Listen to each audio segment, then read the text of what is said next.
Good morning and welcome to the Vicarage here at Penn. Hope you are cheerful and well on this Thursday morning. Hope you have lovely plans for today.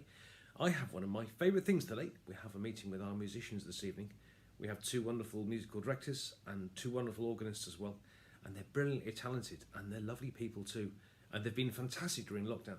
And we have meetings from time to time just to coordinate our actions. And by the way, we have two brilliant choirs. And if you can sing and you'd like to praise God in song, it's a great way of enjoying yourself, serving God and praising God at the same time, then do feel free to get in contact. We'd love to hear from you. But that's me. Whatever you have planned for today, I hope and pray that it's good. Now, we really are at the back end of the Acts of the Apostles now. We're into the last chapter. Next week, we're looking at one of my favourite books. We're looking at Philippians, but that's next week. And just to remind you what's happened, Paul is on his way to Rome after all the excitement in Jerusalem and Caesarea. And as if you thought that was going to be the end of it, they get into this almighty storm. And the storm is so bad in the Mediterranean that they get rid of all their supplies, they cut all the tackle free, and they're basically just driven by the wind for 14 days. And for 14 days, they can't see anything. It must have been terrifying, actually, if they had that kind of storm, not knowing where you're going and what the future would hold and whatever. And finally, they think they're approaching land.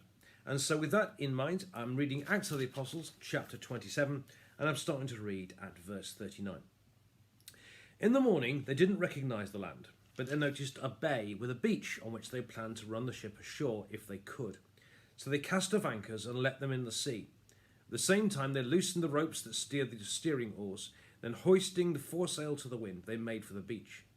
But striking a reef, they ran the ship aground, the bow stuck and remained immovable. But the stern was being broken up by the force of the waves. The soldiers' plan was to kill the prisoners so that none might swim away and escape, but the centurion, wishing to save Paul, kept him from carrying out their plan.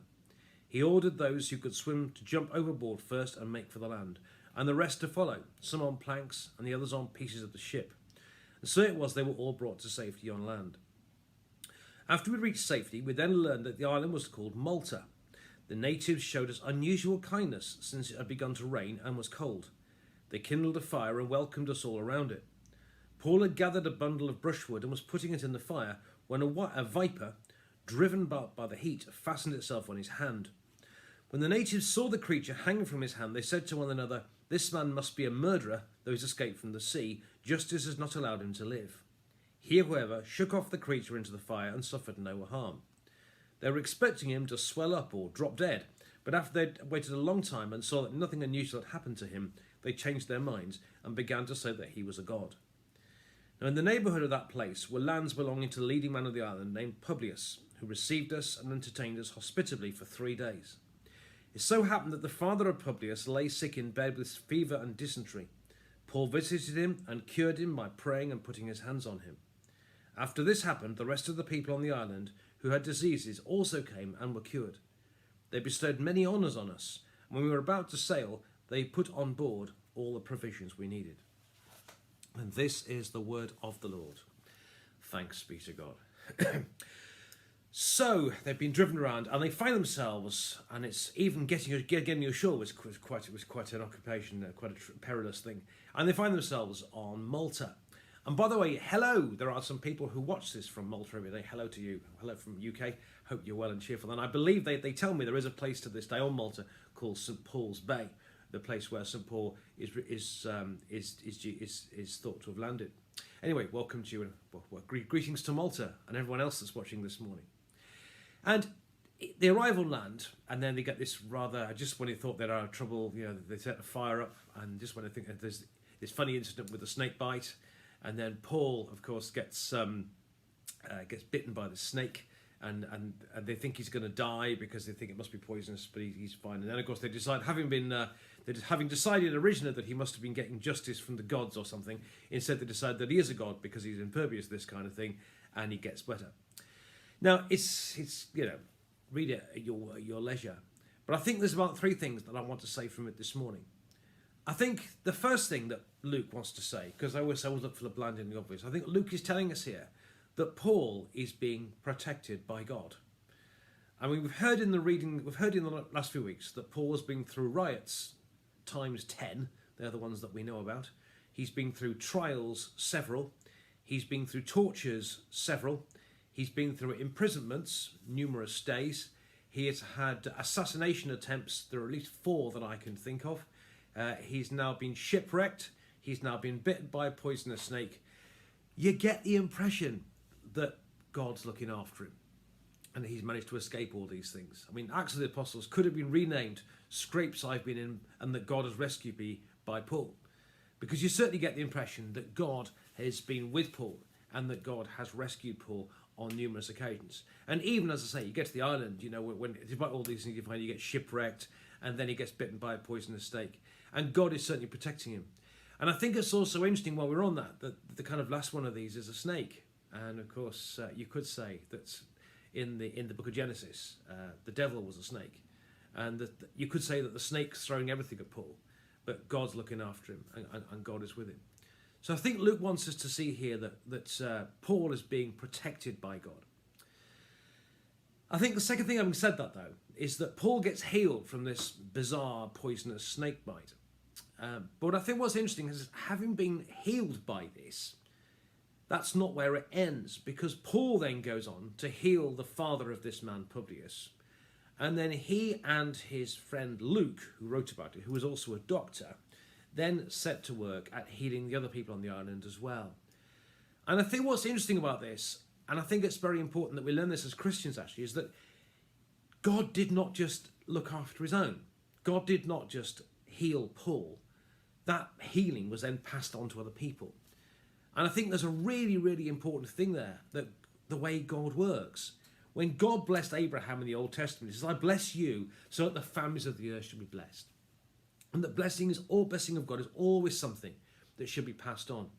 And I believe as Christian people that we've been blessed by God. We've been deeply blessed by God. But we have a responsibility, having been blessed by God, to pass that blessing on to other people. So I think that should run like let's use the stick of rock all the way through, that we've been blessed by God, but through it we should bless other people. And that Paul had been healed, so likewise he went on to heal other people when he was there. But finally, and what I'm about to say now is purely speculation, but I took it out as a thought. What I think is interesting about this trip to Malta, which is unlike all the other things that Paul seems to do, is that it's not very Pauline actually. Because where's the preaching? Where are the conversions? I think it's also interesting that when he gets better from the snake and they make him out to be a god, you get the impression that in places like Lystra earlier on, where they try to make him a god, then he turns around, oh no, I'm point to Jesus. And you get the impression in Malta that it's almost like he's having a bit of a quiet time. Where's you don't hear any talk of any preaching. There's no talk of any conversions. There's no talk of passing this thing about being God on. Paul certainly made his mark, and Paul certainly worked hard, but you get the impression he does something different in Malta. And I guess we don't know why Paul, maybe he did, we just didn't hear about it. I don't know. But what I do think about this, I think Paul is preparing himself for Rome. I think the reason why he didn't do much is I think he's getting his thoughts together. I think he's preparing his address, if you might say. He's preparing himself for the big one. I think whilst he heals people, and he points to Jesus in Malta, I think his main focus is he knows his big one is to go to Rome. And I think when he knows that when he goes to Rome, he's going to have to require something different. So I think he used his time in Malta as a bit of a sabbatical. I guess recovering from all the shipwrecks and all that type of stuff. Maybe letting his body recover a bit. But I personally think he was getting his thoughts together, ready to get to Rome, which of course we hear about tomorrow. We don't know, but that's my thoughts. I think that's my opinion. I think he's getting his thoughts together, ready for his next trip, the big one. And I think he didn't want to get too distracted en route. I think he was getting ready for his trip to Rome. So, Paul's trip to Malta. What can we learn? Firstly, that Paul is clearly a protected man. God had rescued Paul from many, many trials and tribulations, including perils on the sea and bites from snakes. Secondly, that the blessing and the healing of God and the blessings that we receive from God are to be passed on. Paul passed them on by healing other people, and so should we. And thirdly, I guess it's speculation, but I believe Paul was spending this time getting his thoughts, getting himself together, preparing his speeches and things ready for his trip to Rome that we'll hear about tomorrow. God bless you.